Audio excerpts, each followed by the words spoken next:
1인 가구, 2인 가구가 많아지면서 개나 고양이를 키우는 분들이 많아졌죠. 젊은 분들이랑 어르신들이 많이 키우는데 특히 신도시 아파트 단지나 오피스텔, 빌라촌으로 가면은 젊은 1인 가구나 2인 가구가 많잖아요. 근처 공원에 가보면은 산책을 나온 개가 그렇게 많다고 합니다. 관련해가지고 여러 기관에서 통계를 내보고 있는데 전체 가구의 4분의 1이 반려동물을 키운다 뭐 이런 통계도 있더라고요. 근데 표본이 적은 통계라 그대로 믿기는 힘들고 제일 신뢰도가 높은 게 이제 통계청 자료예요. 여기서는 전체 가구의 15% 정도가 반려동물을 키운다고 말하고 있습니다.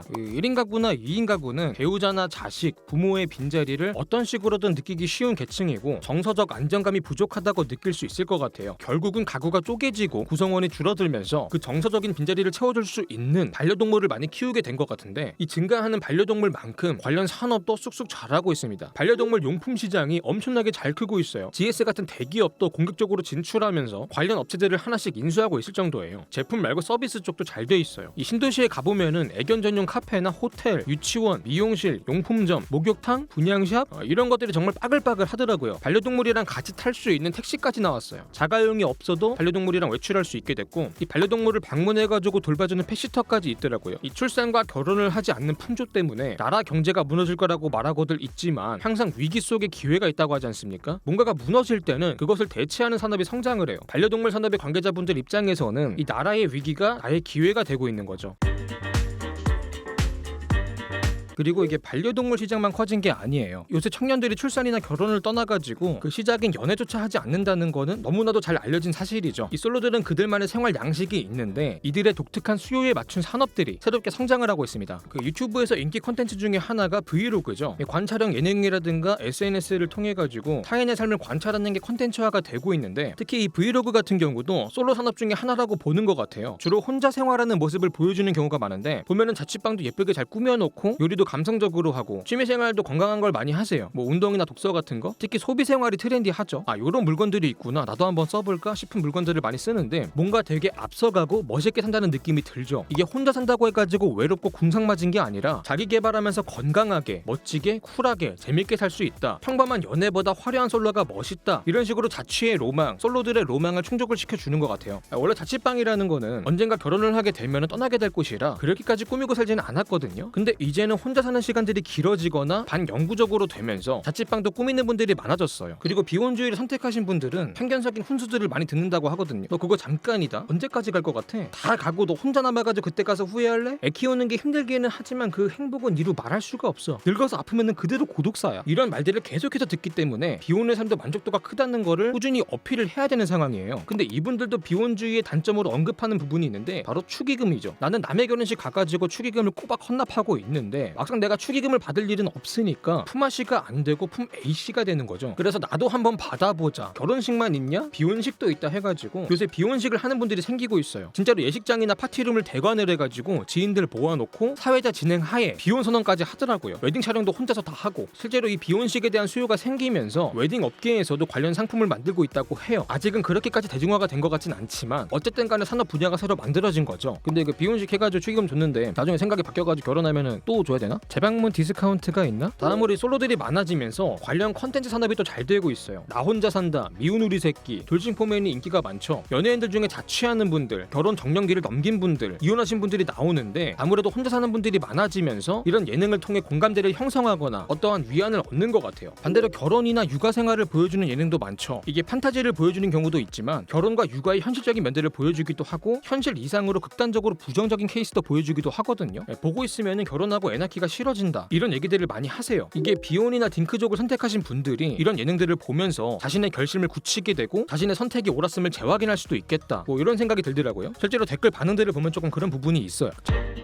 자, 다음으로 그 청년들이 연애를 기피하는 이유 중에 하나가 결혼관 때문이란 얘기를 많이들 하더라고요. 그 서방 쪽에서는 결혼을 하지 않고도 아이를 잘만 낳고 사는 나라가 많거든요. 영국이나 스웨덴, 스페인 같은 나라들은 전체 출산의 절반이 혼외 출산이에요. 근데 한국은 혼외 출산이 거의 없죠. 결혼과 출산은 반드시 한 세트로 묶여야 돼요. 결혼 없이 애를 낳았다? 문제가 있는 가정으로 봐요. 때문에 연애를 해야 결혼을 하고 결혼을 해야 출산을 한다는 게 우리 의식 속에 고정이 돼 있어요. 그러면 연애를 시작을 해야 결혼과 출산으로 이어지게 되는데 문제는 지금 다들 아시다시피 청년 청년들이 연애를 안 한다는 거죠. 시작 자체가 안 되는 거예요. 아이를 키우기가 힘드네. 그럼 애를 낳으면 안 되겠네. 애를 안 가질 건데 결혼을 할 필요가 있나? 잠깐만, 결혼을 안 할 거면은 연애를 왜 해야 되는 거지? 이런 식으로 먼 미래에 있는 육아를 포기하면서 가까이에 있는 연애까지 연쇄적으로 포기하게 된다. 이게 다 연애와 결혼, 육아가 한 세트로 묶여 있어서 그렇다라는 분석을 내는 분들이 많은 것 같아요. 요새 인터넷에 보면은 주기적으로 올라오는 글들이 있다고 해요. 내가 연애하지 않는 이유에 대해 설명하는 글들인데, 연애에서 오는 감정 소모가 크고 알아가고 맞춰가는 것도 귀찮고 혼자 하는 취미 생활이 너무 재밌고 이런 내용들이 많아요. 근데 그런 얘기가 있죠. 돈에 관심이 없다고 하는 사람이 돈 욕심이 제일 많은 사람이다. 자꾸 이런 글들이 올라오는 것도, 공감을 사고 인기를 얻는 것도 실은 아직 우리 청년 세대가 연애에 관심은 있는 것 같다, 이런 생각이 들거든요. 실제로 이게 느껴지는 부분이 컨텐츠 산업이에요. 요새 연애 관찰 예능이 엄청나게 잘 되고 있죠. 최근에 화제성이 컸던 거는 환승연애랑 나는 솔로 정도가 있는 것 같은데, 특히 환승연애가 어마어마했습니다. 이거를 티빙에서만 볼 수 있다 보니까 이거 보겠다고 티빙에 가입하신 분들이 그렇게 많았대요. 컨셉을 보면 헤어진 커플들을 한 곳에 모아놓고 관찰하는 예능인데, 내 전 여친 전 남친이 다른 사람이랑 놀아나는 거를 지켜봐야 돼가지고 재밌는 상황들이 많이 연출이 되더라고요. 환승연애가 아니라도 굉장히 뭐가 많이 나왔죠. 작년에 만들어진 연애 예능만 20개가 넘었대요. 모든 방송국과 OTT 플랫폼에서 최소 하나씩은 공급을 한 거예요. 이게 만들기가 그렇게 편하대요. 출연자가 일반인이라서 출연료가 싸고 대충 펜션 하나 빌려가지고 합숙을 시키면서 컨셉 잡아주고 미션 몇 개 던져주면은 자기들끼리 알아서 지지고 볶고 막 드라마 찍고 울고 짜고 다 합니다. 제작자 입장에서는 가성비가 좋은 거죠. 근데 이게 시청자 입장에서도 가성비가 좋아요. 실제 연애는 여러 가지 비용이 들잖아요. 시간에, 돈에, 감정까지 소모를 시키는데, 이런 연애 콘텐츠는 들어가는 비용이 매우 적죠. 사실상 연애가 주는 단맛만 취할 수 있어요. 아무래도 출산과 결혼, 연애의 진입장벽이 점점 높아지고 있고 그것을 유지하는 비용도 커진 것 같다라고 생각하는 청년들이 많아지면서 그 대체제로 연애 콘텐츠를 선택한 것 같아요. 이게 육아의 부재는 반려동물이 대체하고 자식의 부재는 실버 산업이 대체하고 있잖아요. 이런 식으로 가정이 해체가 되고 사회적인 관계에 부재가 발생하게 되는데, 이 관계와 사람의 빈자리를 대체하는 그 무언가를 제공하는 산업들이 성장하고 있다. 관계의 결핍을 자본주의가 해결해주고 있다. 이런 식으로 가는 것 같아요. 그리고 청년들이 연애를 안 하는 이유들이 여러 가지가 있는데, 연애 잘하시는 분들도 많기 때문에 그런 분들은 좀 예외로 치고, 연애를 안 하고 있는 청년들이 어떤 생각들을 하고 있는지 그런 것들 위주로 조금 많이 찾아봤거든요. 기본적으로 지금 청년들의 인생관 자체가 미래에 대한 불확실성에서 커다란 영향을 받고 있는 것 같아요. 경제는 저성장 시대에 들어갔고 전 세계에서 가장 심각한 고령 사회를 부양해야 된다는 부담이 있거든요. 미래를 긍정적으로 볼 수가 없죠. 그리고 이 불확실성이 큰 미래에 투자를 하는 것 역시 투자 가치가 크다고 보지 않는 것 같아요. 때문에 미래를 대비하기 위해서 현재를 희생하지 않는다고들 하죠. 오히려 현재의 행복감과 만족감에 투자하면서 현재의 삶에 조금 더 집중하는 인생관을 갖게 됐는데, 그만큼 지금 당장의 행복을 방해하는 요소에 대해서도 저항하거나 제거하라는 경향을 보이거든요. 예를 들어가지고 직장이 마음에 안 든다? 이직하면 그만이에요. 연애가 많이 힘들다? 헤어지면 그만이에요. 기본적으로 스트레스 상황에 처했을 때 미래를 위해서 견뎌내야 되는 과정으로 보지 않아요. 그까지 미래보다 지금 나의 행복이 더 중요하니까. 특히 이 미래에 대한 불확실성에는 결혼이나 출산, 육아가 포함이 되거든요. 이것들을 얻기 위한 진입장벽은 높아졌고 유지 비용은 훨씬 커졌다고 느끼고 있는데, 그에 반해 이것들이 주는 만족감은 그렇게까지 크지 않다고 생각하는 것 같아요. 오히려 이것들을 포기하고 여기에 들어갔을 기회비용들을 나에게 투자했을 때 얻는 것들이 훨씬 더 크다고 보는 것 같아요. 때문에 가정을 꾸려야 된다, 이런 목적의식이 강하지 않죠. 그만큼 가족이 될지도 모르는 연애 상대한테도 엄청나게 집중하거나 헌신하진 않습니다. 미래에 함께할지 어떨지도 모르는 타인보다는 현재의 나에게 더 집중을 하겠다는 거죠. 결혼을 한다는 보장도 없고 결혼을 해도 널린 게 이혼이다 보니까 그 시작점에 불과한 연애에는 더 헌신하기 힘든 것 같아요. 평생의 반려자라는 확신이 없기 때문에 스트레스 받아가면서 맞춰가기보다는 안 맞으면 그냥 쿨하게 헤어지는 거죠. 그 요즘 친구들은 참을성이 참 없다, 이런 말들을 많이들 하시는데, 실은 참을성이 없다기보다는 참아야 될 이유가 사라진 게 아닐까, 이런 생각이 들거든요. 가족을 생각해가지고 참는다, 이런 말이 있잖아요. 근데 이 청년들은 내가 지켜야 되는 가정이 없을 거라고 생각을 하는 거예요. 그러다 보니까 그냥 나 하나만 지키면 되고 나를 중심으로 생각하고 행동하는 거죠. 이 청년들의 미래와 가정이 붕괴되고 있는 사회이니만큼 자연스러운 현상이 아닐까 싶은데, 어쨌든 사회나 가족, 타인보다는 나를 중시하다 보니까 사회적인 관계들을 좁히게 되고 관계에 대한 경험을 쌓지 못하게 되면서 관계를 시작하고 유지하고 끝을 맺는 거를 어려워하게 된 것 같아요. 특히 나의 행복을 방해하는 스트레스에 대한 거부감이 커지면서 관계에서 방어적인 태도를 취하는 분들이 많아지면서 논란이 조금 되고 있어요. 사람을 쉽게 안 만나고 쉽게 헤어지는 것 같아요.